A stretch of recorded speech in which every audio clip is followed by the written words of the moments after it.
Assalamualaikum and a very good day to Dr. Nitsafia and our fellow classmates.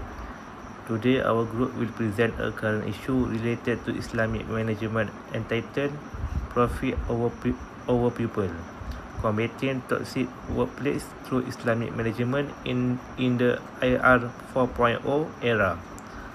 Our presentation focus on the rise of toxic workplace cultures and digital surveillance in the era of the Industrial Revolution 4.0 or IR 4.0.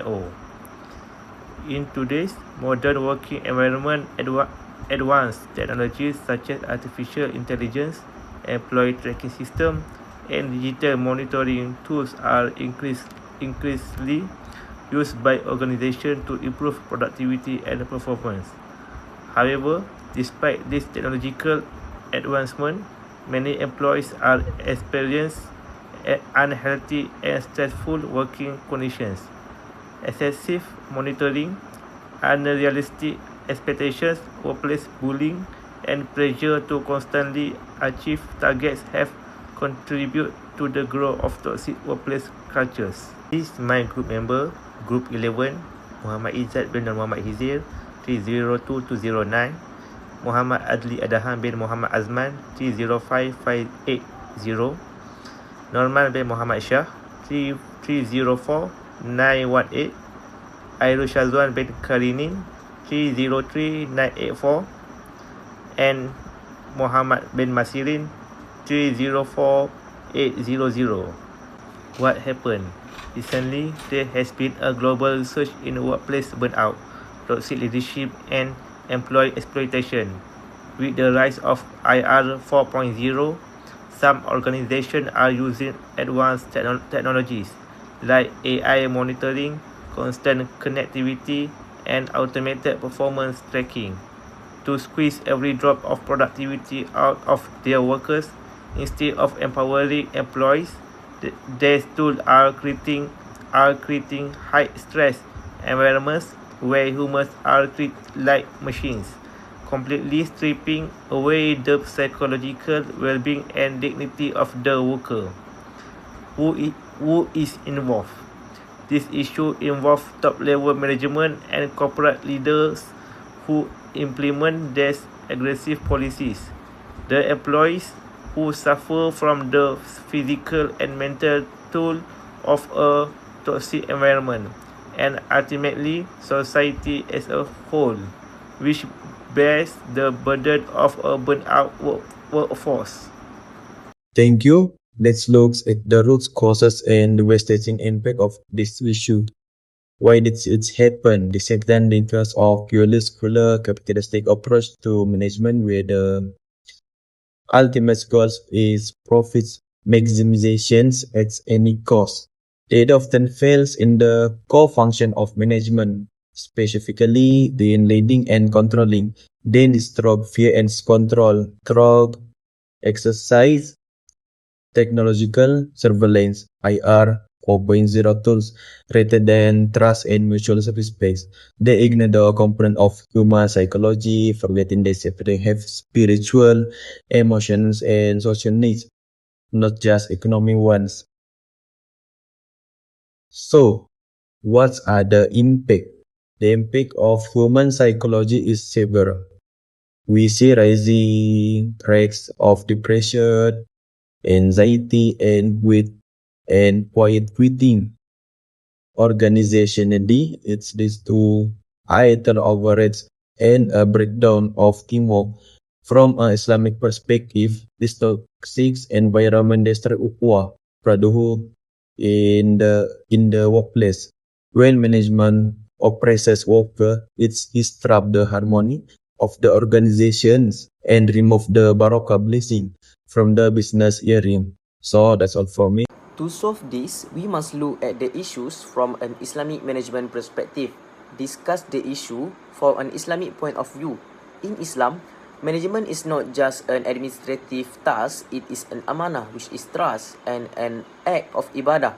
If we look at the four functions of management, planning, organizing, leading, and controlling, Islam requires all of them to be grounded in adl, which is justice, and ihsan, A toxic workplace represents a failure of amanah.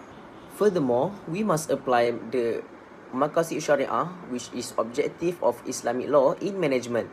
Two key pillars of Maqasid are Hifz an-Nafs, which is protection of life and well-being, and Hifz al-Aql, which is protection of intellect and mental health.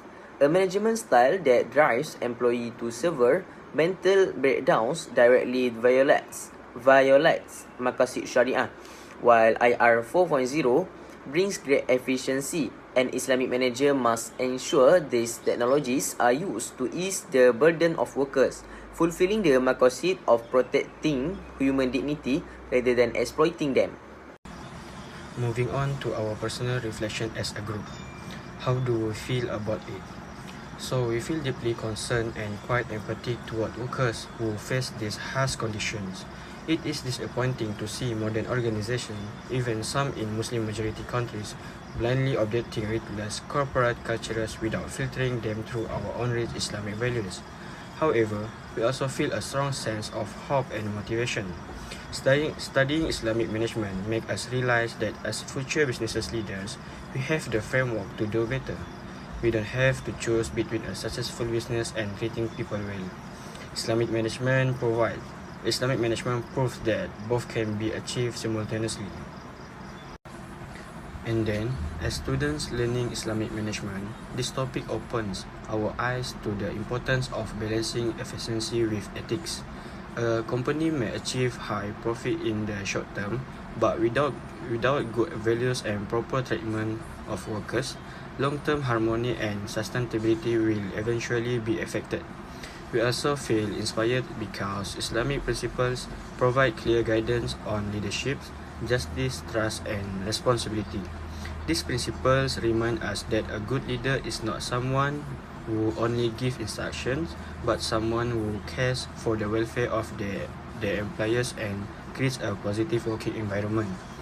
In the future, we hope more organizations will adopt management practices that are not only productive but also human and ethical, so that both employers and employees can grow together successfully. Next, as Muslims, there are many important lessons that we can learn from this issue. One of the biggest lessons is that leadership is not about power or control, but it is a responsibility and amanah from Allah. In Islam, employers and managers are encouraged to treat workers with kindness, fairness, and respect. Unfortunately, many modern organizations today focus too much on profit and productivity until they forgot the emotional and mental well-being of employees. Besides that, we can also learn that technology itself is not wrong. IR 4.0 technologies such as AI system, digital monitoring, and automation can actually help organizations without become more efficient. However, without proper ethics and Islamic values, this technology can easily be misused to pressure workers and create unhealthy work environment. As Muslims, we must always ensure that technology is used for maslahah, which means bringing benefit to people, not causing harm or oppression. Another lesson is the importance of balance in life. Islam does not reject, teaches moderation. Employees are not machines. They are human beings who have feelings, families, stress, and responsibility.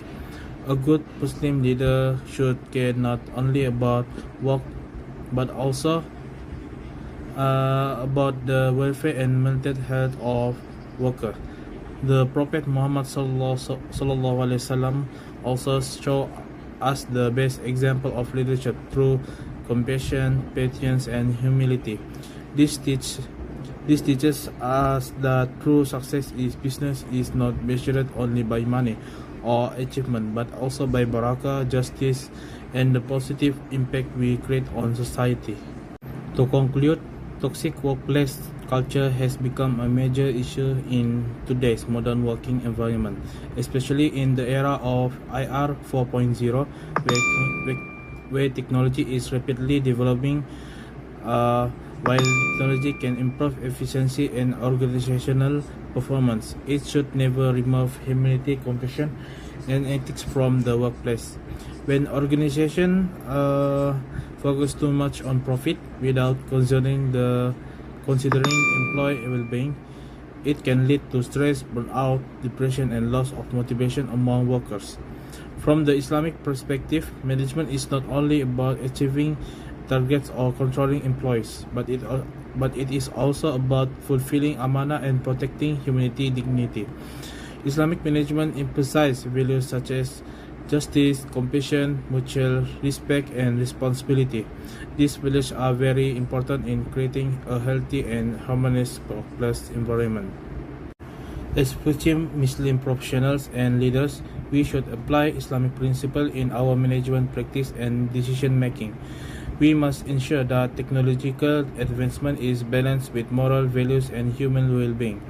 A successful organization is not only one that gains high profit, but also one that creates happiness, fairness, and barakah for both employees and society. Thank you for listening.